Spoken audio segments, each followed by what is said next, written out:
Која од генерациите сметате дека најмногу обрнува внимание на менталното здравје? Миленијалците почнуваат да имаат така еден по нагласен однос кон менталното здравје. Генерацијава Z дефинитивно би рекла дека се најчувствителни, ама не чувствителни во негативна смисла. Од каде доаѓа нивната чувствителност? Најписмени се, најобразовани се, имаат најмногу пристап до информации. Оваа генерација знае што е анксиозност, знае што е депресивност, знае што е оно што го викаме FOMO, fear of missing out, нешто, страв да не пропуштат нешто.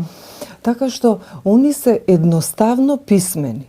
Друго, немаат страв и нема предрасуди, бараат стручна помош, зборуваат за тоа. А се диагностицираат ли сами себе? Доаѓаат кај нас, например, со дефицит во внимание, АДХД, оно што е познато. Они точно си доаѓаат, имам ваков проблем и го листаат, баш така по чек листа, како што си прочитале. Практично само многу пати доаѓаат, им треба потврда за оно што и самите го виделе, го знаат.